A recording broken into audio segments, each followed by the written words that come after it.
पहली बार सीधे टकराए चंद्रशेखर और मायावती, दलित सियासत का सबसे बड़ा महायुद्ध। मायावती ने कहा मगरमच्छ, चंद्रशेखर बोले आपको आंसू बहाने से किसने रोका। मायावती की नसीहत पर चंद्रशेखर आजाद का करारा जवाब, क्या 10 साल कोर्ट के चक्कर काटे। आजाद की दहाड़ बहन बेटियों की इज्जत लुटती रहे और हम चुप बैठे। उत्तर प्रदेश की सियासत में एक ऐसी लकीर खींच चुकी है जिसे मिटाना मुमकिन नहीं।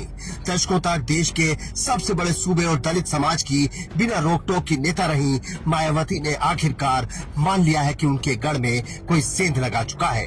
मायावती ने पहली बार खुलकर बिना नाम लिए चंद्रशेखर आजाद को अपना राजनीतिक प्रतिद्वंदी स्वीकार कर लिया है। पहली बार चंद्रशेखर आजाद और मायावती आमने सामने हैं और एक दूसरे पर वार कर रहे हैं। मायावती को जवाब देते हुए चंद्रशेखर आजाद ने पूछा है कि हमारी बेटियों की इज्जत लुटती रहे और हम कोर्ट के भरोसे बैठे रहे। चंद्रशेखर आजाद ने बहन जी के बयान पर तंज कसते हुए कहा कि हम मगरमच्छ के आंसू बहाने आते हैं तो आप भी आओ ना, मगरमच्छ के आंसू बहाने आपको किसने रोका है। चंद्रशेखर आजाद ने कहा कि मायावती कह रही हैं कि इंसाफ के लिए कोर्ट जाओ, सुप्रीम कोर्ट जाओ, 10 साल लगेंगे इंसाफ मिलने में, तब तक हमारी बहन बेटियों की इज्जत लुटती रहे और क्या हम चुप बैठे रहे। मेरे मन को ठेस इसलिए पहुंची कि आप तो लग नहीं रहे और हम लोग जान की बाजी लगा के हमारे कार्यकर्ता लड़ रहे हैं, पुलिस से डिटेन हो रहे हैं, गालियां खा रहे हैं और अपना पैसा खर्च कर रहे हैं।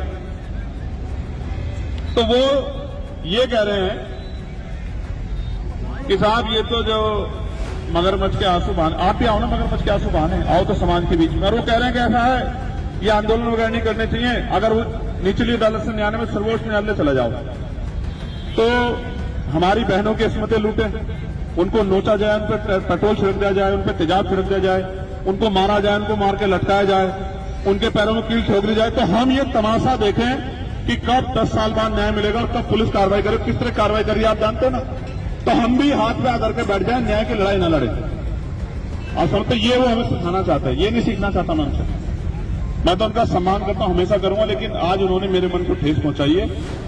समाज देख रहा है, समाज फैसला करेगा कि कौन समाज के लिए लड़ रहा है और कौन समाज से सिर्फ वोट का रिश्ता रखता है, इसका फैसला समाज करेगा। ठीक है, मैं बड़ी तकलीफ के साथ कह रहा हूं। और एक अब यहाँ ये भी जरूरी हो जाता है कि आखिरकार बहन जी ने इस पर क्या कुछ कहा है। उन्होंने कहा कि कुछ पार्टी के मुखिया मगरमच्छ की तरह आंसू बहाने के लिए मौके पर पहुंच जाते हैं। इसके बाद संगठनों के मुखिया मगरमच्छ की तरह आंसू बहाने के लिए घटना स्थल पर पहुंचकर अपनी राजनीतिक रोटियां सेकते हैं। इससे पीड़ितों को न्याय मिलने वाला नहीं है, बल्कि वर्तमान हालातों में ये इन वर्गों के लोगों की मुसीबत और परेशानी को अधिक बढ़ाने वाला है।